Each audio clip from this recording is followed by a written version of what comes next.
What's up everyone? Welcome back to the channel। तो आप लोगों ने इतना ज़्यादा प्यार दिया वन शॉट इकोनॉमिक्स माइक्रो का video, one shot business studies का वीडियो, अभी बारी आ चुकी है वन शॉट अकाउंटेंसी वीडियो के। तो आज के इस वीडियो में मैं कम से कम समय में कोशिश करूंगा आपको पूरा अकाउंटेंसी टर्म 2 सिलेबस के बारे में बताने में, सारे कॉन्सेप्ट्स बताने में। देखो ऑल्दो अकाउंटेंसी एक कॉन्सेप्चुअल सब्जेक्ट है, एक प्रैक्टिकल सब्जेक्ट है। जितना ज़्यादा आप पेन चलाओगे, जितने ज़्यादा आप क्वेश्चंस करोगे, उतने परफेक्ट हो जाओगे। बट एक प्रॉपर गाइडेंस, एक बेटर अप्रोच के साथ आप डेफिनेटली हाई स्कोर कर सकते हो। तो आइए मैं आपको बताता हूँ कैसे प्रिपेयर करना है और किस तरीके से मेरे साथ साथ रिवीजन करना है। जल्दी से अपनी बुक्स लेके आओ, जो भी बुक है उसको साथ में लेके बैठो और एक नोटबुक लेके बैठो, साथ साथ नोट्स बनाना। Let's begin.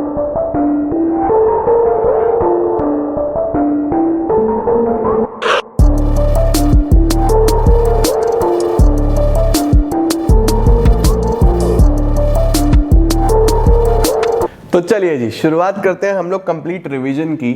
देखो यार 11th में अकाउंटेंसी एक ऐसा सब्जेक्ट है जिसमें आपको बहुत लिखना पड़ेगा। 12th में भी ऐसा ही है, बट अगर आप इनिशियली 12th में बिल्कुल शुरू से बहुत अच्छे से सब कुछ करके चलोगे तो आप डेफिनेटली बोर्ड्स में 100 on 100 लेके आओगे। हमारे YouTube से पढ़ के बच्चे हर साल 100 लेके आते हैं, जो हमारे ऑफलाइन बैचेस में पढ़ते हैं वो हर साल 100 लेके आते हैं, जो हमारे ऑनलाइन बैचेस बच्चे एनरोल करते हैं। अब सहारनपुर से तो सारे बच्चे नहीं हैं, बाहर से भी हैं, तो हमारे ऑनलाइन कोर्स में बच्चे एनरोल करते हैं तब भी 100 लेके आते हैं। तो accountancy is all about practice and right guidance. अब तुम्हारे पास टाइम कम है, तभी तुम वन शॉट रिवाइज कर रहे हो। तो शुरुआत कहाँ से करना? शुरुआत करना अपना प्रॉपर चैप्टर्स के गो थ्रू से। मैं सारी चीजें बता रहा हूँ तुम्हें। सबसे पहले आपका चैप्टर आता है बिल्स ऑफ एक्सचेंज। ठीक है जी, अब मेरे साथ साथ रिवाइज करते चलना। बिल्स ऑफ एक्सचेंज में बेसिकली क्या होता है? बिल्स ऑफ एक्सचेंज में एक सेलर होता है जो सामान बेचता है किसी बायर को, उधार पे बेचता है और उसको पैसा मिलना होता है कुछ टाइम के बाद। अब अगर वो ऐसे ही माल बेच देगा तो पैसा उसका मर सकता है और उसके पास कोई प्रूफ नहीं है कि हाँ उसने पैसा लेना है। तो इस केस में कॉन्सेप्ट डेवलप होता है बिल्स ऑफ एक्सचेंज। अब क्या होता है कि जो सेलर है, ये सेलर बायर के ऊपर बिल लिखता है। बिल लिखने वाला ड्रॉअर कहलाता है और इस बिल पे ये साइन करके देता है ड्रॉई कि हाँ ठीक है मैंने आपसे माल खरीदा और मैं आपको पैसा दूंगा। ठीक है, तो इसके लिए वो बिल्स पेएबल बन जाता है, इसके लिए वो बिल्स रिसीवेबल बन जाता है। ये बेसिक कॉन्सेप्ट है, मैंने डिटेल में बताया है। ओके, अब यहाँ पे क्या होता है? देखो यहाँ पे जो कॉन्सेप्ट है, सबसे पहली एंट्री जो आती है वो सेल और परचेज की आती है चैप्टर में। ड्रॉअर, बिल लिखने वाला, ड्रॉई। ठीक है जी, इसका नाम ए ले लो, इसका नाम बी ले लो। क्वेश्चंस प्रैक्टिस करते चलना। मैंने पहले डिटेल वीडियोस भी बनाई हुई है, तो जो चैप्टर आपको रिवीजन में प्रॉब्लम आ रही है उसकी डिटेल्स वीडियो देख लेना। ओके, सबसे पहली चीज सेल की एंट्री होती है कि जब ये माल बेचता है तो एंट्री बनती है बी डेबिट टू सेल्स। ये आपने एंट्री कर ली होगी। फिर ये सामान खरीदने की एंट्री करता है परचेजेस अकाउंट डेबिट टू ए, इसका नाम लिखता है। ठीक है, उसके बाद ये साइन करके इसको बिल देता है, तो बिल रिसीव करने की entry B R debit to B, ये करता है A debit to B P. ठीक है जी, अब ये जो बिल आता है, ये बिल से कॉन्सेप्ट निकल के आता है ड्यू डेट का, कि बिल की डेट कैसे निकलेगी। भाई फॉर एग्जांपल 1 जनवरी पे बिल लिखा गया और वो 3 महीने का है, तो कैसे ड्यू डेट निकलेगी? आप सीधा काउंट करोगे 1 जनवरी से 3 मंथ्स, 1 फेब, 1 मार्च, 1 अप्रैल। 1 अप्रैल आ गया, 3 डेज और जोड़ दो, यानी कि 4 अप्रैल। ठीक है, अब फॉर एग्जांपल 1 जनवरी से बिल लिखा गया और वो 45 डेज के लिए था। इस दो ही कॉन्सेप्ट्स हैं डेज में, मंथ वाला और डेज वाला। ठीक है, तो आपको क्या करना है? आपको यहाँ पे 45 लिख लेना है सबसे पहले, 45 डेज। अब 1 जनवरी को अगर लिखा गया है तो जिस दिन लिखा है वो कंसिडर मत करना। जनवरी के 30 दिन बचे, 31 का होता है ना, पहले पे तो लिखा गया वो हटा दो। सबसे पहले 30 डेज यहाँ से जैन के माइनस कर दो, जनवरी हट गया। अब बचे 15 डेज किसके? फेब के, यानी इसका जो ड्यू डेट आ रहा है वो 15 फेब आ रहा है। 3 दिन और जोड़ने हैं, 16, 17, 18, तो इसका ड्यू डेट आएगा वो 18 फेब पे आएगा। मैंने बहुत डिटेल में बिल्स ऑफ एक्सचेंज की पहली वीडियो में ये समझाया है। अगर आपको ये कॉन्सेप्ट सीखना है तो वहां से गो थ्रू कर लेना, वैसे यही रिवीजन है इसका। ठीक है, इसमें 2 इंपॉर्टेंट पॉइंट्स और आते हैं कि अगर इस दिन 18 फेब पे कोई इमरजेंसी छुट्टी हो गई, कॉमन सेंस लगाओ, एकदम से छुट्टी हो गई, इमरजेंसी है, तो बिल इसके बाद ही होगा, 1 दिन के बाद पेमेंट होगा। इमरजेंसी छुट्टी हुई तो 19 फेब को पेमेंट होगा। और अगर कोई पब्लिक हॉलीडे हुआ, पब्लिक हॉलीडे में 4 दिन याद रखना, 2 अक्टूबर गांधी जयंती, 15 अगस्त, 26 जनवरी और संडेज, ये 4 चीजें याद रखना। अगर इन 4 छुट्टी है तो पेमेंट 1 दिन पहले होगा। ठीक है, ये हमारा बिल्स ऑफ एक्सचेंज का सीधा सीधा सा कॉन्सेप्ट है। अच्छा जी, अब बिल आ गया। अब ये जिसके पास बिल आया, ये इस बिल के साथ, इसको तो पेमेंट ही करना है बस, ये तो बोल रहा है कि 3 महीने बाद या जो भी इसने टाइम दिया आके पैसा ले जाना। ये इस बिल के साथ क्या क्या कर सकता है? सबसे पहला, ये बिल को रिटेन करेगा। रिटेन का मतलब होता है संभाल के रखना। जब पैसा मिलेगा तो एंट्री करेगा bank account debit to BR, और ये पेमेंट की एंट्री कर देता है BP डेबिट टू बैंक। ठीक है जी। दूसरे केस में ये क्या कर सकता है? ये बैंक से डिस्काउंट करा सकता है। डिस्काउंट कराने का क्या मतलब होता है सर? डिस्काउंट कराने का मतलब होता है कि ये इस बिल को बैंक में लेके जाएगा, बैंक को बोलेगा प्लीज मुझे इसका पैसा 3 महीने बाद मिलना है, बट मुझे पैसा आज ही चाहिए, आप मुझे आज ही पैसा दे दो ना। बैंक बोलेगा ठीक है ले लो। तो उस सिनेरियो में बैंक अपने को चार्जेस लेता है, उसको बोलते हैं discounting charges. Bank account debit, discounting charges debit to BR, ये एंट्री बन जाती है। इधर जिस दिन डिस्काउंट कराया उस दिन कोई एंट्री नहीं होती, जब पेमेंट होगा तो पेमेंट वाले दिन यही एंट्री होगी, BP debit to bank. Payment की इधर कोई एंट्री नहीं होगी क्योंकि ये पैसा पहले से ले चुका है, ये पैसा बैंक को मिल रहा है। ओके। तीसरा केस होता है हमारे पास एंडोर्स करना। सर एंडोर्स करने का क्या मतलब होता है? एंडोर्स करने का मतलब होता है किसी थर्ड पार्टी को बिल दे देना। ठीक है, फॉर एग्जांपल C को दे दिया तो एंट्री बन जाएगी C डेबिट टू BR। आपको लिखा है वहां पे कि the bill is endorse to CDE, C debit to BR, ये एंट्री कर देना। इधर कोई एंट्री नहीं होती। फिर जब पेमेंट होगा तो यहाँ कोई एंट्री नहीं होगी क्योंकि बिल तो C को दे दिया था, ये एंट्री करेगा BP डेबिट टू बैंक। सही हो गया बेटा जी। इसके बाद अगर आपने बिल को सेंड करा for collection, bill sent for collection, bank में आपने दे दिया कि प्लीज मेरे बिहाफ पे आप मेरा पेमेंट कलेक्ट कर दो, उसको बोलते हैं बिल सेंट फॉर कलेक्शन। उसकी एंट्री होती है bill sent for collection debit to BR, इधर कोई एंट्री नहीं होती। फिर जब पैसा मिलेगा तो bank debit to bill sent for collection, और इधर BP डेबिट टू बैंक। सही है बेटा जी। तो ये आपके पास सीधी सीधी एंट्रीज होती हैं जो कि आपको रिवाइज होनी चाहिए। सारी चीजें याद आ रही होगी आपको। अगर आपको किसी भी चैप्टर में, मैं सारे चैप्टर रिवाइज कराऊंगा, किसी भी चैप्टर में आपको कोई भी समस्या आती है तो आप उस चैप्टर का डिटेल्ड वीडियो सर्च करो और उस पर मेहनत करो, हो जाएगा, टेंशन मत लेना। ठीक है। अच्छा, ये हो गया हमारे पास बेसिक एंट्रीज जो आपको पता होनी चाहिए। बेसिक एंट्रीज के बाद क्या कॉन्सेप्ट आता है सर? बेसिक एंट्रीज के बाद कॉन्सेप्ट आता है कि ये तो हमने तब कर दिया अगर पैसा मिल रहा है, हर केस में पैसा मिल रहा है, लेकिन ऐसा भी तो हो सकता है कि पैसा ना मिले, उसको बोलते हैं डिसऑनर होना। उसको क्या बोलते हैं? बिल डिसऑनर होना। तो सर अगर बिल डिसऑनर हो जाए तो चारों ही केसेस में डिसऑनर की क्या क्या एंट्री बनती है? देखो 4 केस मैंने आपको क्या सिखाए। अगर रिटेन करा गया हो, अगर डिस्काउंट कराया गया हो, अगर एंडोर्स कर दिया गया हो, अगर सेंड टू बैंक हो फॉर कलेक्शन है, बिल सेंट फॉर कलेक्शन, अगर आपने बिल भेज दिया है कलेक्शन के लिए। ठीक है। देखो सिंपल सी बात होती है, रिटेन के केस में आपको याद रखना है एंट्री रिवर्स करनी है बिल वाली। कौन सी एंट्री रिवर्स करनी है? बिल मिलने वाली, जो बिल आया था ना, बिल मिलने वाली एंट्री रिवर्स करनी है। इन दोनों केसेस में आपको एंट्री करनी है एसेट डेबिट टू लायबिलिटी,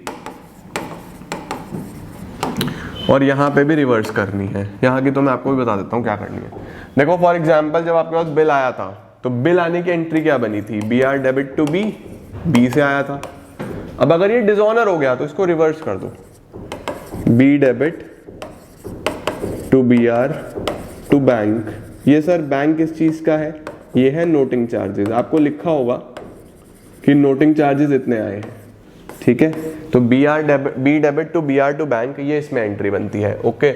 अगर आपको डिस्काउंट के केस में करनी हो तो डिस्काउंट के केस में क्या होता है? देखो फॉर एग्जांपल ये ड्रॉवर है, इसने बिल लिखा था, ये A है जिसने बिल लिखा, इसके पास बिल साइन करके किसने भेजा? B ने भेजा। ठीक है। ये बैंक के पास चला गया कि भाई मुझे पैसा दे दो, बैंक ने इसको पैसा दे भी दिया। अब बैंक जाएगा ड्यू डेट पे इसके पास कि लाओ भाई पैसे दो, ये कहेगा मेरे पास तो पैसा है नहीं, तो बैंक वापस A के पास आ जाएगा कि ला भाई मेरा पैसा दे। अब बैंक के लिए A के लिए बैंक लायबिलिटी है कि बैंक का पैसा देना है और इससे लेना है, B से तो लेगा ही है भाई, पैसा तो B नहीं देना था, है ना। तो एसेट कौन है? जिससे पैसा लेना है, और लायबिलिटी कौन है? जिसका पैसा देना है। तो A के लिए इससे पैसा लेना है, और इसको पैसा देना है। एंट्री बनती है बी डेबिट टू बैंक, याद रखना डिसऑनर की entry B debit to bank, सीधा बी का नाम टू बैंक। ओके, अगर आपने सी को एंडोर्स कर दिया था ये बिल, फॉर एग्जांपल आपने सी को दे दिया था, तो यहाँ बैंक की जगह बस सी आ जाएगा कि ए ने बिल सी को दिया, सी बी के पास जाएगा, बी मना करेगा, ये वापस ए के पास आएगा। तो इस बार ए ने फिर से पैसा किससे लेना है, बी से, और किसको देना है, सी को। तो एंट्री बनती है B debit to C. Entries का खेल है, अगर आपको एंट्रीज याद है तो बिल्स ऑफ एक्सचेंज में नंबर नहीं कटेंगे आपके, ठीक है। डिसऑनर का क्वेश्चन पक्का एग्जाम में आ रहा होगा आपका, जब भी एग्जाम है। वैसे तो तुम ये वीडियो एक दिन पहले ही देख रहे होगे, तो कल तुम्हारा अगर पेपर है तो उस सिनारियो में डिसऑनर की एंट्रीज याद रखना पक्का आएंगी। यहाँ तो रिवर्स करनी है B to B R to bank, यहाँ पे नोटिंग चार्जेस इसमें जोड़ने हैं, ठीक है। B to bank, B to C, इसमें देखो बिल भेजने की entry bill send for collection debit to B R, और डिसऑनर हो जाए अगर तो बी का नाम लिख दो बस, B debit to bill send for collection, ये याद रखना, यहाँ पे बी का नाम लिख देना है, B debit to bill send for collection. ठीक हो गया जी। अगर नोटिंग चार्जेस हुए तो नोटिंग चार्जेस भी इसके अंदर जोड़ देना, कैश के नाम से या बैंक के नाम से, कुछ भी लिख सकते हो। ओके जी, ये सारी एंट्रीज आपको इस चैप्टर में करनी है। अब मैं तुम्हें बता देता हूँ इस चैप्टर से थ्योरी में क्या क्या देख लेना। थियरी में दो टॉपिक्स देख लेना, बिल्स ऑफ एक्सचेंज और प्रोमिसरी नोट का डिफरेंस, पहली चीज। दूसरी चीज bill after date, bill at sight, bill after sight. ये तीन क्या होते हैं, ये मैंने तीनों अपनी वीडियोस में बताए हैं, ये आपको पता होने चाहिए। Bill after date, bill after sight, bill at sight, ये आपको बिल्स ऑफ एक्सचेंज से प्रिपेयर करना है और आपका पूरा चैप्टर हो जाएगा तैयार। ठीक है जी, एक चैप्टर हमने कर लिया, अब हम चलते हैं रेक्टिफिकेशन ऑफ एरर्स की तरफ। चलो जी, जल्दी से फटाफट से हेडिंग डालो अपनी अपनी नोटबुक्स में, रेक्टिफिकेशन ऑफ एरर्स। इसमें कितने प्रकार के सवाल आ सकते हैं, वहां से मैं शुरू करता हूं। अच्छा, रेक्टिफिकेशन पे जाने से पहले मैं आपको ये बताना भूल गया कि ये तो ड्रॉअर की बुक्स में सारी की सारी एंट्रीज हो गई डिसऑनर की। ड्रॉई की बुक्स में क्या एंट्री होती है सर? देखो, ड्रॉई के पास जब बिल आ जाता है, ये साइन करके भेजता है, तो ए डेबिट टू बीपी करता है, ठीक है। अगर डिसऑनर होगा तो ये भी रिवर्स करेगा, क्या, बीपी डेबिट। अगर कोई नोटिंग चार्जेस होते हैं तो noting charges debit. Sir noting charges वही डिसऑनर पे आने वाला खर्चा टू ए, ठीक है। ये इसकी बुक्स में हमेशा एंट्री होती है, ये आपको पता होना चाहिए।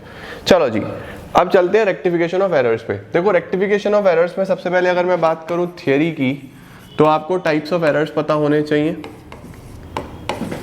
टाइप्स ऑफ एरर्स, जिसमें कि आपको पता होने चाहिए, एक एरर्स होते हैं जो ट्रायल बैलेंस को अफेक्ट करते हैं, एक एरर्स होते हैं जो ट्रायल बैलेंस को अफेक्ट नहीं करते। अब उसमें भी एरर ऑफ ओमिशन, जो आप बिल्कुल भूल गए हैं, एरर ऑफ कमीशन, अगर आपने अमाउंट गलत लिखा है, एरर ऑफ प्रिंसिपल, आपने कोई कैपिटल नेचर की आइटम को रेवेन्यू नेचर मान लिया, रेवेन्यू नेचर की आइटम को कैपिटल मान लिया, और कंपनसेटरी एरर्स, ये आपको आने चाहिए। ठीक है जी। रेक्टिफिकेशन ऑफ एरर्स को अगर आप डिटेल में देखोगे तो आप सर्च करना रेक्टिफिकेशन ऑफ एरर्स, मैंने 2 वीडियोस बनाई है, आराम से देखो, उसमें सारा चैप्टर कवर हो जाता है। ठीक है। अब रेक्टिफिकेशन ऑफ एरर्स में किस प्रकार के एरर्स आ सकते हैं, मैंने कुछ ट्रांजेक्शंस लिखे हैं यहाँ पे, सो दैट आपका फटाफट से क्विक रिवीजन हो जाए। देखो, एक 2 साइडेड एरर्स होते हैं, एक 1 साइडेड एरर्स होते हैं। 2 साइडेड होते हैं जिसमें दोनों साइड में गलती होती है, 1 साइडेड होते हैं जिसमें एक साइड में गलती होती है। सबसे पहले 2 साइडेड से शुरुआत कर लेते हैं। देखो, कभी भी आपको रेक्टिफाई करना हो तो हम हमेशा 3 चीजें लेके चलते हैं कि करेक्ट एंट्री क्या होगी, मैंने इनकरेक्ट क्या करी है, और उसकी रेक्टिफाइड क्या कर रहा हूं मैं। ठीक है। सबसे पहली ट्रांजैक्शन पढ़ते हैं, credit sale to X 10,000। X को 10,000 का माल बेचा है, तो क्या बनता है एंट्री, एंट्री बनती है X debit to sales 10,000। Sir मेरी गलती क्या है, मेरी गलती है इट वॉज नॉट रिकॉर्डेड, वो रिकॉर्ड ही नहीं करा हमने, हम भूल गए, इसको error of commission sorry omission बोलते हैं, हम भूल गए। तो इसको कैसे सुधारोगे भाई, ये एंट्री करनी थी, करना भूल गए तो कर दो, सीधी सीधी एंट्री कर दो X debit to sales.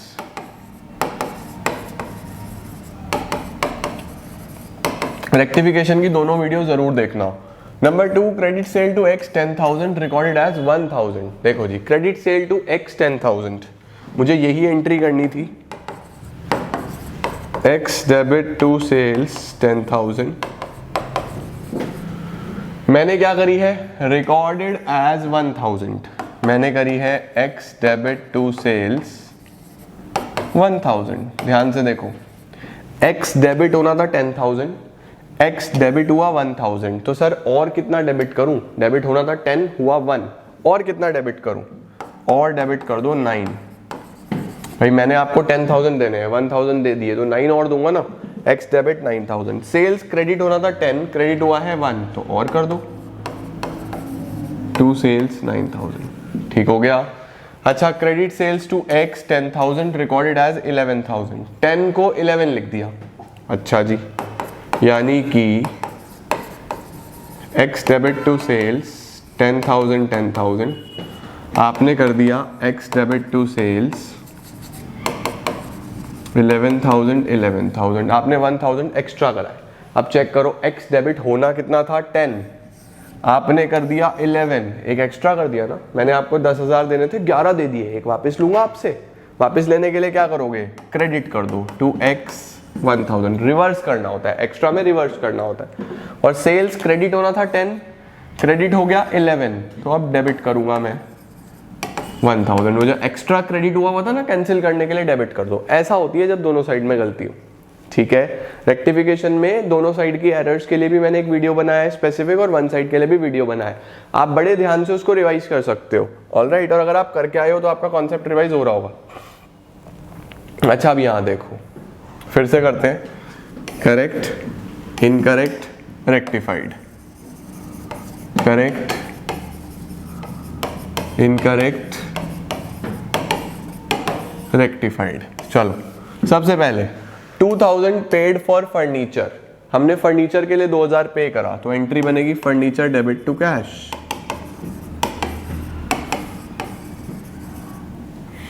To thousand लिखा है डेबिटेड टू परचेजेस, आपने डेबिट करा परचेज को। याद रखेंगे 3 वर्ड अगर आपको मिल जाए, डेबिटेड, क्रेडिटेड, पोस्टेड।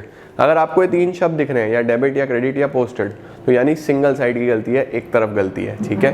तो डेबिटेड दिख गया मुझे, डेबिटेड टू परचेजेस, मैंने यहाँ फर्नीचर की जगह परचेजेस डेबिट करा है, ये तो ठीक है।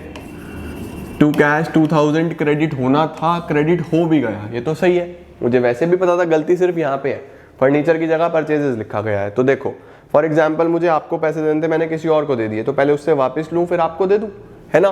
तो ये गलत डेबिट हुआ है, इसको क्रेडिट कर दो टू परचेजेस, और जो सही से डेबिट होना है उसको डेबिट कर दो। Furniture debit to purchases 2000। Furniture debit to purchases कितना हो गया, 2000। नेक्स्ट क्या लिखा है, 1000 रिसीव फ्रॉम एक्स। देखो एक्स से 1000 मिले, एंट्री बनती है कैश डेबिट टू एक्स 1000। लिखा हुआ है क्रेडिटेड टू वाई, फिर से क्रेडिटेड, एक तरफ की गलती है। क्रेडिट किसको कर दिया, वाई को, यानी कि ये तो सही है, कैश डेबिट तो ठीक है, ये 1000 होना था, हो भी गया। एक्स की जगह वाई आ गया, एक्स की जगह क्या आ गया, वाई। तो इसका मतलब वाई गलत क्रेडिट हुआ है, वाई गलत क्रेडिट हुआ है, इसको डेबिट कर दो, और एक्स एज इट है। देखो ये होना था, अब कर दिया, ये गलत हुआ है तो इसको उल्टा कर दो, वाई डेबिट टू एक्स, ठीक है, ये इंपॉर्टेंट है एंट्री। डेप्रिसिएशन 8000, एंट्री बनती है डेप डेबिट टू एसेट, जिस भी एसेट का डेप है 8000।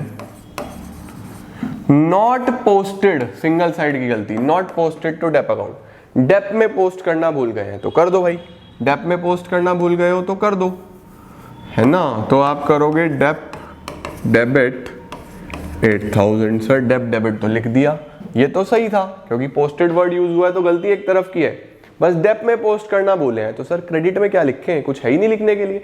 जब कुछ ना हो तो क्या वर्ड यूज करते हैं, सस्पेंस, डेप अकाउंट डेबिट टू सस्पेंस, ठीक है। अच्छा जी, sales return overcasted, sales return overcasted है बेटा, कभी भी ओवरकास्टेड अंडरकास्टेड वाली एंट्री आ जाए ना तो याद रखना,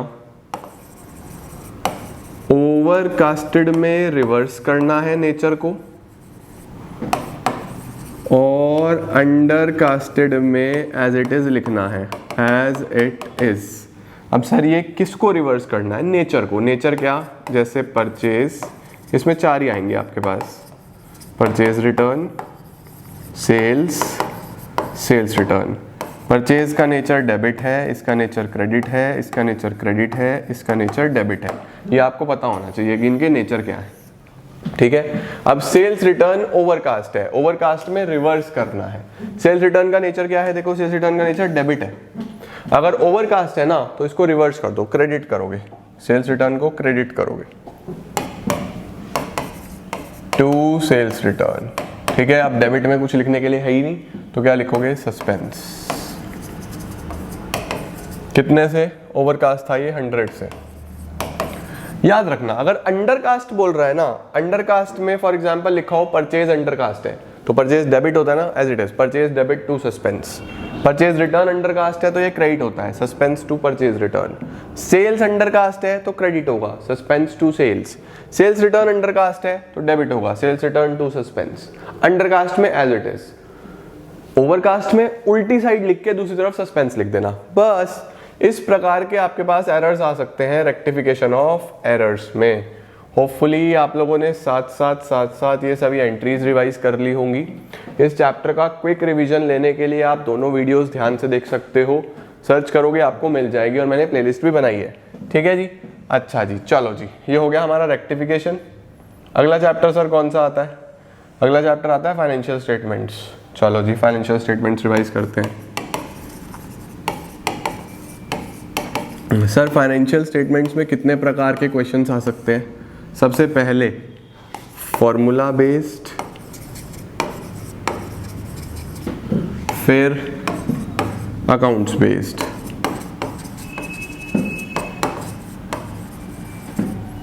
सर फॉर्मूला बेस्ड का क्या मतलब हुआ?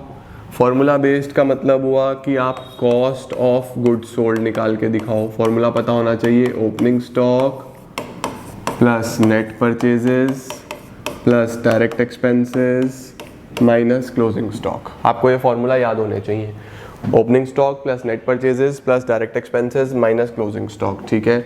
या फिर अगर कॉस्ट निकालनी हो, COGS का मतलब होता है कॉस्ट ऑफ गुड्स सोल्ड, माल कितने का पड़ा था मुझे। सेल्स में से प्रॉफिट हटा दो, नेट सेल्स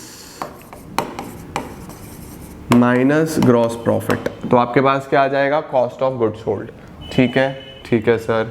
सर अगर कहीं पे एडजस्टेड परचेजेस कैलकुलेट करने को बोले तो एडजस्टेड परचेजेस याद रखना, ओपनिंग स्टॉक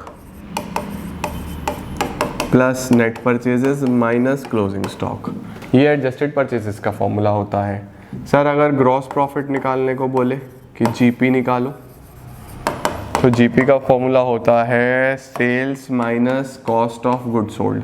सेल्स में कहीं पे भी सेल्स वर्ड यूज करूंगा इसका मतलब वो नेट सेल्स है, सेल्स माइनस सेल्स रिटर्न, ठीक है। सेल्स माइनस COGS, यहां से आप कुछ भी निकाल सकते हो। तो मेनली मेरे पास ये 3 फॉर्मूलाज यूज होते हैं, सही है। अब इस पे क्वेश्चन किस प्रकार का आता है? देखो एक तो ये होता है क्वेश्चन की सेल्स दी है 1 lakh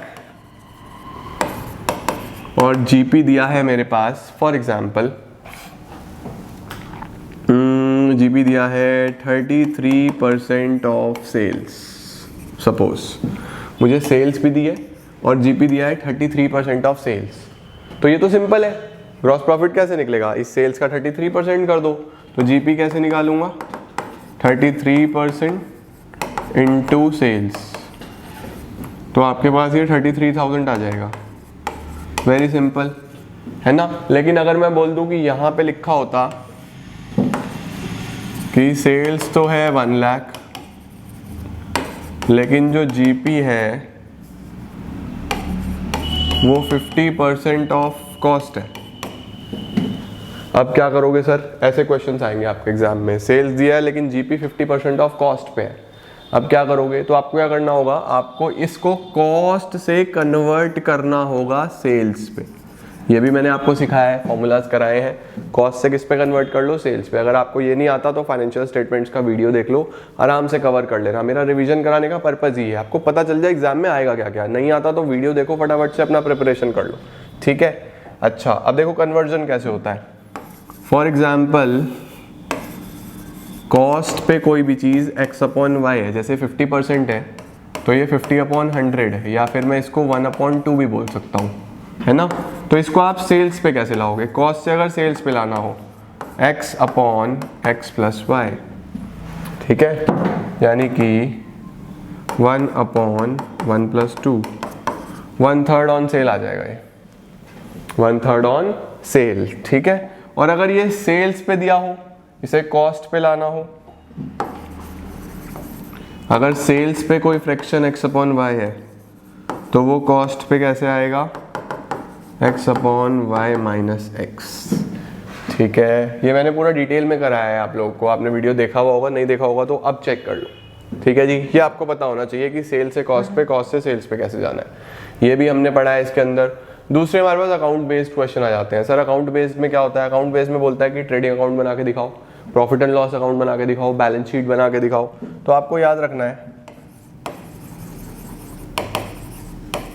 trading and profit and loss account का क्या फॉर्मेट है, ये फॉर्मेट ध्यान से कर लेना, ठीक है।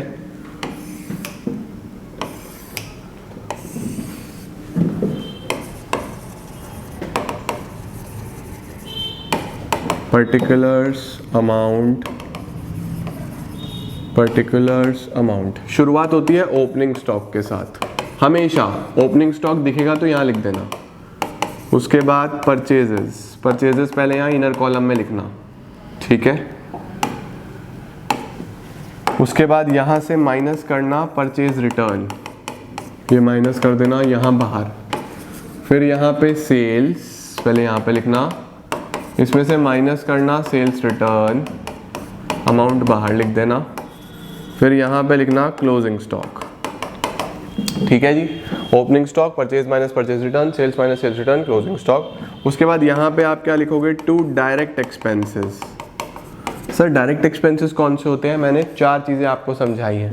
या तो वो फैक्ट्री से रिलेटेड हो, जैसा फैक्ट्री का लाइटिंग, ठीक है, फ्यूल गैस पावर, जैसा कोई कुछ और फैक्ट्री से रिलेटेड चीज़ लिखी हुई है वो हो, ठीक है, फैक्ट्री रेंट लिखा हो। या तो परचेज से रिलेटेड है, एक्सपेंसेस ऑन परचेज लिखा हुआ हो, या फिर उसके साथ इनवर्ड वर्ड यूज़ हुआ हो, कैरेज इनवर्ड, फ्रेट इनवर्ड, ऐसा कुछ यूज़ हुआ हो। तो फैक्ट्री हो, परचेज हो, इनवर्ड हो, या फिर कुछ मैन्युफैक्चर हो रहा हो या प्रोडक्शन हो रहा हो, मैन्युफैक्चरिंग एक्सपेंसेस लिखा हो या कुछ ऐसा हो, तो इन चारों को डायरेक्ट एक्सपेंसेस बोलते हैं। मैंने ये भी बहुत डिटेल में समझाया फाइनेंशियल स्टेटमेंट्स वाले वीडियो में, अगर आपने नहीं देखा तो आप देख सकते हो, देखा है तो आपका क्विक रिवीजन हो गया होगा, ठीक है। तो यहाँ पे खर्चे लिख दो, फिर इसमें से ये तीनों माइनस कर दो तो आपके पास यहाँ पे ग्रॉस प्रॉफिट आ जाता है। यहाँ पे क्या आ जाता है, ग्रॉस प्रॉफिट, और ट्रेडिंग अकाउंट हो जाता है खत्म, ठीक है। उसके बाद आप यहाँ पे इसी ग्रॉस प्रॉफिट को नीचे ले आते हो बाय जीपी ब्रॉट डाउन, इधर आ गया। अगर बैलेंस इधर आता तो ग्रॉस लॉस हो जाता, वो इधर आ जाता, ठीक है। फिर आप क्या लिखोगे, फिर यहाँ पे आप सारे के सारे ऑफिस के खर्चे लिख दोगे, चाहे वो सेलिंग एक्सपेंसेस हो, चाहे वो डेप्रिसिएशन हो, चाहे वो बैड डेट्स हो, चाहे वो एडमिनिस्ट्रेटिव एक्सपेंसेस हो, सैलरीज हो, कोई किसी भी प्रकार का डिस्काउंट अलाउड हो, बैड डेट्स हो, कोई भी किसी प्रकार का खर्चा जो ऊपर नहीं आया वो सब यहाँ आ जाते हैं, ठीक है। उनको क्या बोलते हैं हम लोग, टू इनडायरेक्ट एक्सपेंसेस, ठीक है। अब इतना तुमने कमाया था उसमें से ये खर्चे हटा दो तो यहाँ पे तुम्हारा क्या आ जाएगा, नेट प्रॉफिट। यहाँ पे क्या आ जाता है, नेट प्रॉफिट, ठीक है। इस तरीके से भी एक क्वेश्चन बनता है, बट कई बार ना चीज़ों को कॉम्प्लिकेट करा जाता है। कॉम्प्लिकेट कैसे, वो आपको बोलेगा इसको भी बाइफरकेट करो, हमें तो ऑपरेटिंग प्रॉफिट भी बताओ। तो वहाँ पे क्या करते हैं, याद रखेंगे, फिर हम इस चीज़ को ब्रेक कर देंगे। पहले आप इसका स्क्रीनशॉट वगैरह ले लो, मैं आपको बता देता हूँ करना क्या है, ठीक है। अब देखो, अब मैं क्या करूँगा, मैं इन खर्चों को नहीं रखूँगा अभी यहाँ पे, मैं बोलूँगा भाई पहले वो खर्चे रख दो जो मेरे डेली के खर्चे हैं, उनको बोल देंगे ऑपरेटिंग एक्सपेंसेस। यानी कि मैं इसमें सिर्फ वो चीज़ें लिखूंगा जो मेरे बिजनेस से रिलेटेड है, जैसा डेप्रिसिएशन, जैसा बैड डेट्स, जैसा मेरा इंटरेस्ट ऑन कैपिटल, ठीक है। मतलब सिर्फ वो चीज़ें जो हमारे बिजनेस में रेगुलर होती हैं, सैलरी, ऑफिस का रेंट, डेप्रिसिएशन, ये डेली होने हैं, है ना। डेली का मतलब रेगुलर बेसिस पे होने हैं, हर साल होने हैं। लेकिन क्या लॉस बाय फायर रोज होगा, क्या चैरिटी रोज होगी? तो लॉस बाय फायर हो गया, है ना। कोई मैंने loss on sale of machinery, कोई मशीनरी बेच दी, वहाँ लॉस हो गया। वो रोज नहीं होने वाले हैं, उनको बोलते हैं नॉन ऑपरेटिंग। तो खर्चों को दो पार्ट्स में तोड़ दिया, ऑपरेटिंग और नॉन ऑपरेटिंग। तो यहाँ पे सिर्फ ऑपरेटिंग वाले लिखना, बिजनेस वाले। फिर इधर अगर कोई ऑपरेटिंग इनकम है, जैसा फॉर एग्जांपल कमीशन रिसीव्ड, कोई ऑपरेटिंग इनकम है तो इधर सही है जी, इन दोनों को प्लस करा, ये माइनस करा, जो वैल्यू आएगी उसको बोलते हैं ऑपरेटिंग प्रॉफिट। उसको क्या बोल देते हैं? Operating profit. फिर ये और नीचे चलेगा, फिर ऑपरेटिंग प्रॉफिट को इधर ले आओ, bye operating profit brought down. इधर ऑपरेटिंग प्रॉफिट आ गया, तो यहाँ पे क्या लिखते हैं? Non operating expenses. अब जो बच गए ना तुम्हारे नॉन ऑपरेटिंग, जो तुम्हारे बिजनेस से रिलेटेड नहीं है या रोज रोज होने वाले नहीं है, कभी कभी होने वाली चीजें, वो सारे यहाँ पे लिख दो नॉन ऑपरेटिंग एक्सपेंसेस। और फिर आपका यहाँ पे नेट प्रॉफिट आ जाएगा। अगर कोई नॉन ऑपरेटिंग इनकम है तो इधर non operating income.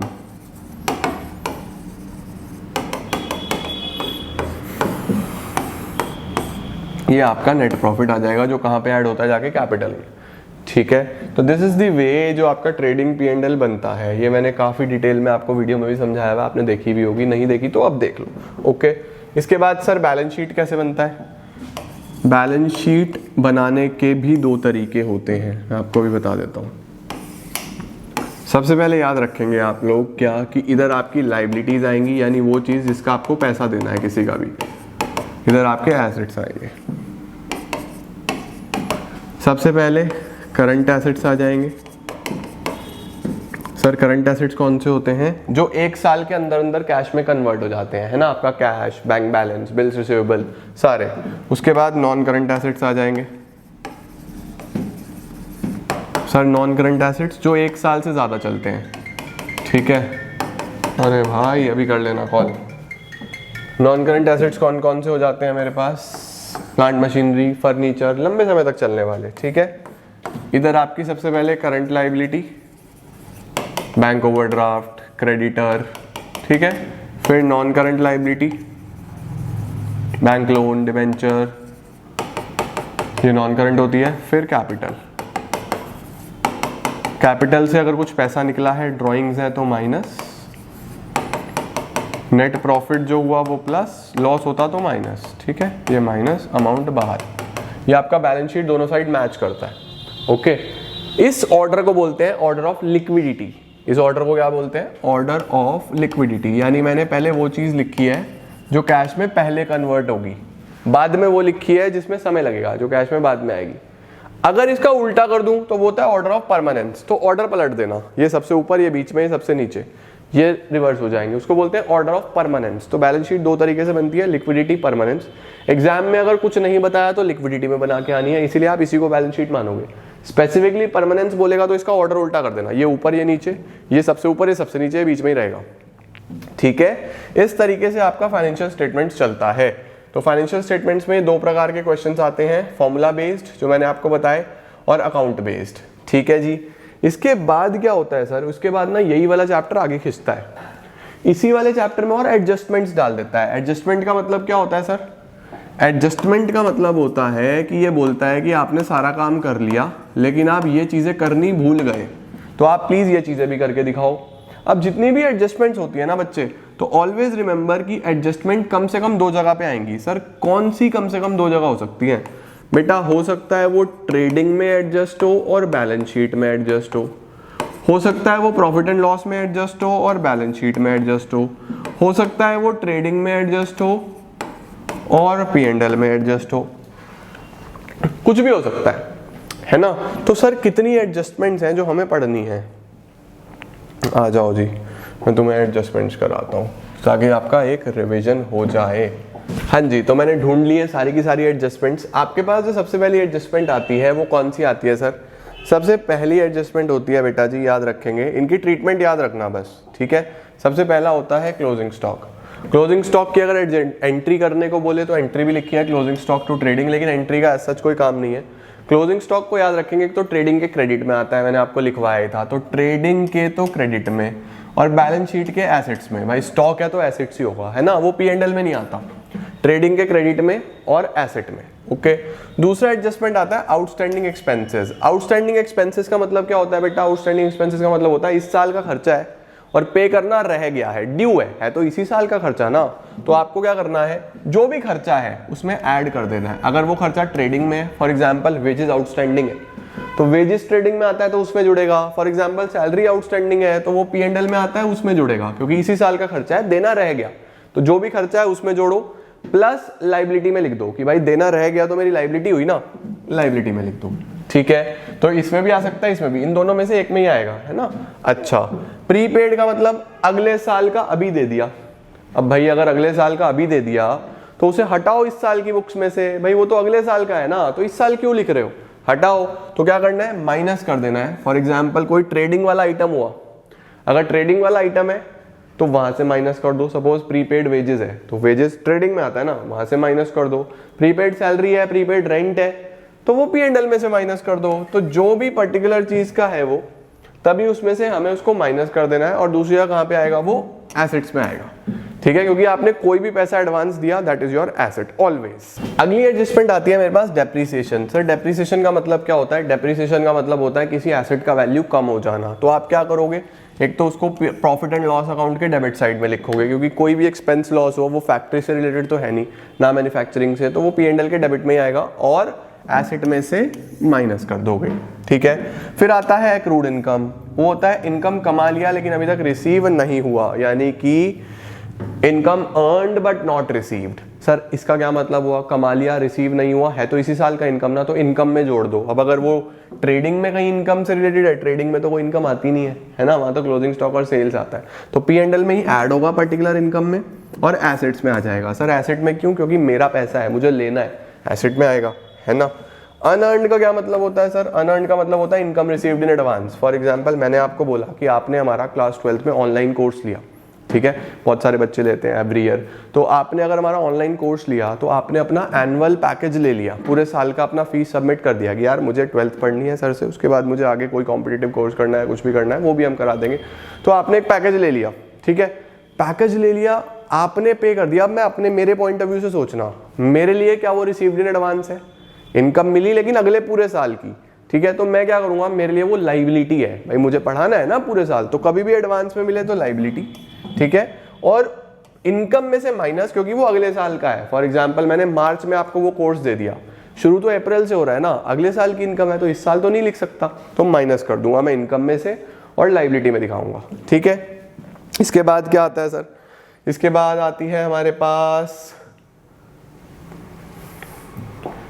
Interest on capital, interest on drawings. ठीक है जी, interest on capital, interest on drawings. पहले इंटरेस्ट ऑन कैपिटल देख लो।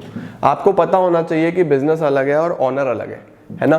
तो बिजनेस के अंदर ऑनर ने जो कैपिटल लगाई है, ऑनर बिजनेस को बोलता है भाई मुझे इस पे इंटरेस्ट दो, मैं बैंक में पैसा लगाता तो बैंक भी तो इंटरेस्ट देता मुझे, आप भी दो इंटरेस्ट। बिजनेस बोलता है ठीक है भाई दे देंगे, नाराज क्यों हो रहा है। तो बिजनेस क्या करता है, इंटरेस्ट पे करता है, पे करेगा तो बिजनेस के लिए खर्चा, तो P&L के डेबिट साइड में, और कैपिटल में ऐड होगा। क्यों, क्योंकि ऑनर को मिल रहा है, ऑनर को कोई भी चीज मिलती है उसके कैपिटल में ऐड होती है। जैसे नेट प्रॉफिट होता है तो कैपिटल में जुड़ता है ना, तो प्रॉफिट एंड लॉस के डेबिट में और कैपिटल में ऐड करेंगे। इंटरेस्ट ऑन ड्राइंग्स जस्ट उल्टा, बिजनेस बोलता है अगर कैपिटल पे मेरे से इंटरेस्ट लेते हो तो अगर विड्रॉ करोगे तो इंटरेस्ट दो, इस बार बिजनेस को इंटरेस्ट मिलेगा। बिजनेस की इनकम है, बिजनेस की इनकम है तो P&L के क्रेडिट में और डिडक्टेड फ्रॉम कैपिटल, कैपिटल में से माइनस, ठीक है, क्योंकि ऑनर पे कर रहा है।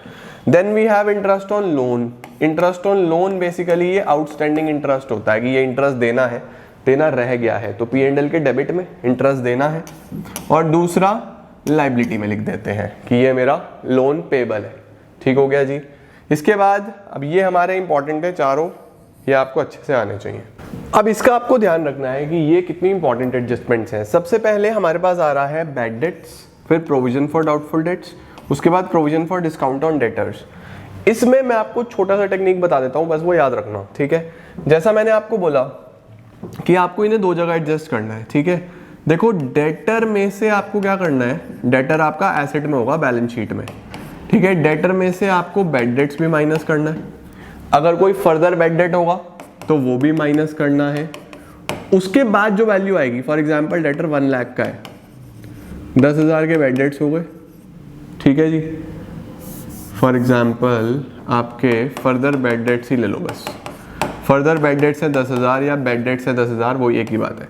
90 बचेगा, अब इस पे जो प्रोविजन बनाओगे उसको न्यू रिजर्व ऑन डेटर बोलते हैं, NROD, new reserve on debtor. उसको भी माइनस कर दो यहाँ से, सपोज 10% तो 9000 आ जाएगा, वैल्यू बचेगी 81,000। उसके बाद प्रोविजन फॉर डिस्काउंट वो भी माइनस कर दोगे, provision for discount for example 8100, वो वैल्यू यहाँ आ जाएगी। तो यानी कि फर्दर बैड डेट्स भी डेटर में से minus, provision for doubtful debts भी डेटर में से माइनस, प्रोविजन फॉर डिस्काउंट भी डेटर में से माइनस। पहली चीज तो आपको ये पता होनी चाहिए कि बैलेंस शीट में से तीनों माइनस होने हैं, डेटर में से एसेट्स भी यानी कि डेटर में से बैड डेट्स भी, और उसके बाद प्रोविजन फॉर डाउटफुल डेट्स भी, और उसके बाद प्रोविजन फॉर डिस्काउंट भी। और इधर प्रॉफिट एंड लॉस में कैसे दिखाओगे? प्रॉफिट एंड लॉस में हमारे पास डेबिट साइड में, क्योंकि ये सब नुकसान है, डेबिट साइड में बैड डेट्स अगर पहले से कोई है, फॉर एग्जांपल ट्रायल बैलेंस पे पहले से कोई है, तो बैड डेट्स, ये वाले फर्दर बैड डेट्स इसी में डेबिट में ही ऐड कर देना, फर्दर बैड डेट्स, ये प्रोविजन भी ऐड कर देना, प्रोविजन फॉर डाउटफुल डेट्स, और प्रोविजन फॉर डिस्काउंट भी चाहे ऐड ही कर देना, कोई दिक्कत नहीं। ऑल्दो हम ऐड करते नहीं है, लेकिन लिखना तो डेबिट में ही है ना, तो ये जितनी भी अमाउंट है ये P&L के डेबिट में लिखनी है आपने सारी, ठीक है। तो डेटर में से तीनों चीजें माइनस होनी है और P&L के डेबिट में तीनों चीजें लिखी जाएगी। क्लियर हो गया? ये आपको पता होना चाहिए। तो क्या लिखा है देखो, further bad debts added to bad debts on the debit side, added to bad debts on the debit side, shown on the debit side as a separate item। इसको अलग से दिखाते हैं, प्रोविजन फॉर डिस्काउंट हम अलग से दिखाते हैं, तो आप कोशिश करो अलग से ही दिखाओ, बट मैंने तुम्हें बता दिया कि आनी तीनों P&L के डेबिट में ही है। और इधर सारी माइनस ही होने, deducted from debtor, deducted from debtor, deducted from debtors. इसमें बच्चे काफी कंफ्यूज होते हैं, कोई टेंशन वाली बात ही नहीं है, तीनों वहां माइनस है, यहाँ प्लस है। ओके, अच्छा। एबनॉर्मल लॉस ऑफ स्टॉक क्या होता है sir? Abnormal loss of stock का मतलब होता है कि आपके स्टॉक में आग लग गई है। सीधी सीधी सी बात है, अगर आपके स्टॉक में आग लग गई है, परचेजेस में से माइनस कर दो क्योंकि आग लगी है, ठीक है। और अब आपका लॉस हो गया सारा का सारा, तो sir loss profit and loss account के डेबिट में दिखा दो, ठीक है। क्या लिखा हुआ है? सबसे पहले परचेजेस में से माइनस कर दो, उसके बाद प्रॉफिट एंड लॉस के डेबिट में दिखा दो। सर इसमें क्या कोई एक्स्ट्रा ऑर्डिनरी केस भी बन सकता है? जी हाँ, बन सकता है। कैसा केस? जैसे मैंने आपको बोला, सपोज 10,000 के गुड्स में आग लग गई, लॉस बाय फायर। 10,000 के गुड्स में आग लग गई, जिसमें से 6,000 का आपको इंश्योरेंस मिल गया, 6,000 का आपको इंश्योरेंस मिल गया। सर 10,000 के गुड्स में आग लगी, तो स्टॉक में से तो पूरा माइनस करो, यानी परचेजेस में से तो पूरा माइनस करो ये 10,000, क्योंकि जल तो सारा गया ना। जो इंश्योरेंस मिल रहा है, जो कंपनी वादा कर रही है, इसको अपने एसेट में दिखा दो। जो इंश्योरेंस मिल रहा है उसको बैलेंस शीट में एसेट साइड में, और जो नहीं मिला 4,000 रुपीज, वो आपका लॉस। 4,000 रुपीज आप प्रॉफिट एंड लॉस अकाउंट के डेबिट में दिखाओगे, क्योंकि वो लॉस है, एक्सपेंसेस लॉसेस सब डेबिट में दिखाते हैं। दोबारा सुनो, जितने में भी आग लगी है माइनस करो परचेजेस में से, उसके बाद जो इंश्योरेंस मिल रहा है वो बैलेंस शीट में एसेट्स में, जो नहीं मिल रहा वो P&L के डेबिट में, ठीक है। चैरिटी, सर आपने चैरिटी कर दी है, गुड्स में से परचेजेस में से माइनस, P&L के डेबिट में, ठीक है, लॉस है। Distributed as free samples, purchases में से माइनस, P&L के डेबिट साइड में, same treatment. Drawings in goods, आप गुड्स निकाल के घर ले गए हो, तो ड्रॉइंग्स हो गया, तो परचेजेस में से माइनस और कैपिटल में से भी माइनस, ड्रॉइंग्स है, ठीक है। मैनेजर का कमीशन, सर मैनेजर का कमीशन वैसे दो प्रकार से होता है, याद रखना। मैनेजर का कमीशन दो तरीके से होता है, एक होता है बिफोर चार्जिंग, एक होता है आफ्टर चार्जिंग। अगर सपोज 10% है प्रॉफिट का, तो प्रॉफिट इंटू 10/100 बिफोर चार्जिंग में। आफ्टर चार्जिंग है तो प्रॉफिट इंटू 10/110, जितना भी है डिनोमिनेटर में प्लस कर देना। बिफोर चार्जिंग में सपोज 5% है तो प्रॉफिट इंटू 5/100, आफ्टर चार्जिंग है तो 5/105। ये याद रखना। आता कहाँ पे है? P&L के डेबिट में और लाइबिलिटी में, प्रॉफिट एंड लॉस के डेबिट साइड में और लाइबिलिटीज में, ठीक है जी। माल बेच दिया, omitted to be recorded, record करना भूल गए तो लिख दो यार, रिकॉर्ड कर दो, सेल्स में ऐड करो और डेटर में ऐड करो। माल बिक गया तो सेल तो बड़ा ही होगा, और डेटर इससे पैसा लेना है उसमें ऐड कर दो, ठीक है। माल खरीद लिया, रिकॉर्ड करना भूल गए, purchases but omitted to be recorded, तो परचेजेस में प्लस कर दो और क्रेडिटर में प्लस कर दो। सही है जी। Sale of goods on approval basis, इसका मतलब होता है कि हम लोग बेसिकली हमने माल बेचा और अप्रूवल बेसिस पे बेचा, और हमने एक्चुअल सेल की एंट्री कर दी, तो अब एक्चुअल सेल तो नहीं है ना वो, तो आपको क्या करना है, इसे सेल्स में से हटाना है, सेल्स में से हटाओ, याद रखेंगे सेलिंग प्राइस से। फॉर एग्जाम्पल 5000 वाला 6000 में बेचा था, तो 6000 सेल से हटाओ और 6000 डेटर से हटाओ। आपने सेल की एंट्री करी हुई थी ना, तो सेल से हटाओ, डेटर से हटाओ। अब जब एंट्री हटाई तो माल तो वापस आया होगा, तो क्लोजिंग स्टॉक में ऐड कर दो, ट्रेडिंग में, और बैलेंस शीट में भी ऐड कर दो। कौन से कॉस्ट प्राइस से, याद रखना यहाँ 5000 ऐड होगा, ये इंपॉर्टेंट है। सेलिंग प्राइस सेल से और डेटर में से, दोनों में से सेलिंग प्राइस से माइनस होगा, और ऐड कौन से होगा, कॉस्ट प्राइस, ये याद रहे। ठीक है जी। तो इस तरीके से हमारे पास ये 20 एडजस्टमेंट्स हैं जो आपको पता होनी चाहिए। होपफुली मैंने आपको एडजस्टमेंट्स रिवाइज कराई, बट ये वन शॉट वीडियो है, जिनके एग्जाम्स अभी दूर है उनको मैं इसके क्वेश्चंस भी कराऊंगा, तो टेंशन लेने वाली बात नहीं है। बट जिनके एग्जाम्स जस्ट 1-2 दिन में है, तो उनके लिए फटाफट सबसे बेस्ट सॉल्यूशन है एडजस्टमेंट्स एक बार रिवीजन करने का। ओके, तो ये सारी करा दी मैंने आपको। नेक्स्ट क्या आता है सर, चैप्टर कौन सा आता है, लास्ट चैप्टर आता है single entry system. Single entry system के भी मैं, अच्छा सर उसमें से कोई थ्योरी के क्वेश्चन वही ग्रॉस प्रॉफिट की डेफिनेशन पता होनी चाहिए, नेट प्रॉफिट की डेफिनेशन पता होनी चाहिए, ऑपरेटिंग प्रॉफिट की डेफिनेशन पता होनी चाहिए, ग्रॉस प्रॉफिट नेट प्रॉफिट में क्या डिफरेंस है ये पता होना चाहिए, ट्रायल बैलेंस शीट में क्या डिफरेंस है ये पता होनी चाहिए। इतनी थ्योरी सफिशिएंट है। और कुछ जर्नल एंट्रीज, क्लोजिंग एंट्रीज आपको आनी चाहिए। ठीक है, ये जो एडजस्टमेंट्स की मैंने एंट्रीज लिखी हुई थी। इसके बाद single entry system. Sir single entry system में थ्योरी सबसे important, double entry system, single entry system का डिफरेंस, ये थ्योरी आपको आनी चाहिए। ओके, सिंगल एंट्री सिस्टम में सर कितने प्रकार के क्वेश्चंस आते हैं बेटा, एक ही प्रकार के क्वेश्चन है। क्या निकाल के दिखाओ, प्रॉफिट निकाल के दिखाओ। प्रॉफिट निकालने के लिए आपको एक स्टेटमेंट बनानी आनी चाहिए, जिसको क्या बोलते हैं, statement of profit and loss. ये स्टेटमेंट सर कैसे बनती है, सबसे पहले closing capital plus drawings minus additional capital minus opening capital.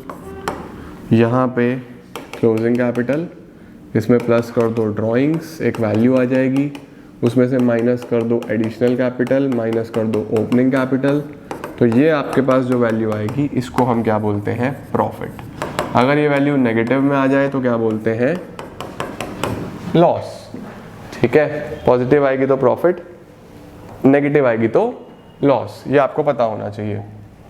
Sir इसमें और क्या हो सकता है पॉसिबिलिटी ये होता है कि ये गिवन ना हो और ये भी गिवन ना हो, आपको कैपिटल गिवन ना हो, ना क्लोजिंग की ना ओपनिंग की। तो उस केस में हमें एक स्टेटमेंट बनानी होती है जिसको हम बोलते हैं स्टेटमेंट ऑफ अफेयर्स। अगर दोनों ही गिवन नहीं है तो दोनों बन जाएंगी। स्टेटमेंट ऑफ अफेयर्स क्या है सर, बिल्कुल सिमिलर जैसा बैलेंस शीट होता है। स्टेटमेंट ऑफ अफेयर्स, ठीक है। अब स्टेटमेंट ऑफ अफेयर्स में क्या करना है, यहाँ पे आपके सारे एसेट्स आ जाएंगे, यहाँ पे आपकी सारी लाइबिलिटीज आ जाएंगी। एसेट में से लाइबिलिटी हटा दो तो क्या आ जाता है, कैपिटल। ये आपको बैलेंस में निकालना है। फॉर एग्जाम्पल आपके यहाँ पे सारे एसेट्स 1 लाख रुपीज़ के हैं और ये 80,000 रुपीज़ के हैं, तो 20,000 रुपीज़ की आपकी कैपिटल आ जाएगी बैलेंस में। ठीक है या नहीं है। ओपनिंग की अलग बनेगी, क्लोजिंग की अलग बनेगी। ओपनिंग से ओपनिंग कैपिटल निकाल लो, क्लोजिंग से क्लोजिंग कैपिटल निकाल दो, बस फिर यहाँ पे वैल्यू रखनी है और आपको प्रॉफिट्स आ जाएंगे। इस प्रकार से आपका सिंगल एंट्री सिस्टम के क्वेश्चंस भी हो जाते हैं। इसके अंदर सर कितने वीडियोस मैंने अपलोड करे हुए हैं सिंगल एंट्री सिस्टम के, भी मैंने 2 से 3 वीडियोस अपलोड करे हुए हैं। अगर आपने नहीं देखे तो देख लो, पूरा प्लेलिस्ट मैंने बना के रखा हुआ है प्रॉपर टर्म 2 का। प्लेलिस्ट का लिंक भी मैं डिस्क्रिप्शन में दे दूंगा।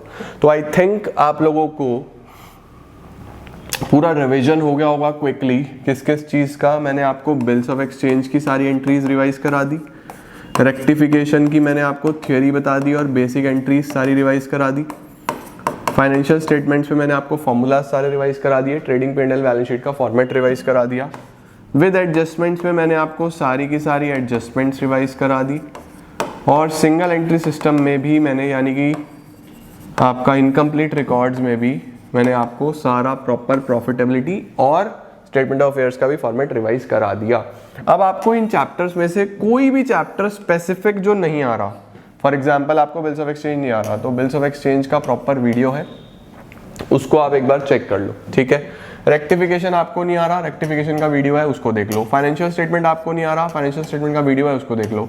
एडजस्टमेंट्स नहीं आ रही, एडजस्टमेंट तो मैंने इसी में समझाई है, उसको देख लो। सिंगल एंट्री सिस्टम की भी मैंने दो तीन वीडियोस बनाई हुई हैं, वो भी आप देख सकते हो। जो नहीं आ रहा उसे डिटेल में पढ़ लो, बाकी क्विक रिवीजन करो और आपका सॉर्टेड, पूरा सिलेबस डन। इसमें मैंने थ्योरी भी आपको बता दी, ठीक हो गया। इस तरीके से आपकी ये सारी वीडियोस हो जाती हैं तैयार, सारे चैप्टर्स हो जाते हैं तैयार। होपफुली आपका रिवीजन अच्छे से हो गया होगा और सारी चीज़ें आपको समझ आ गई होंगी। इसके अलावा अगर आपको किसी चैप्टर में प्रॉब्लम आ रही है, कोई और इश्यूज आ रही है, तो मुझे कमेंट सेक्शन में बता देना, मैं उस पर भी वीडियोस बना दूंगा आप लोगों के लिए, ऐसी कोई प्रॉब्लम वाली बात नहीं है।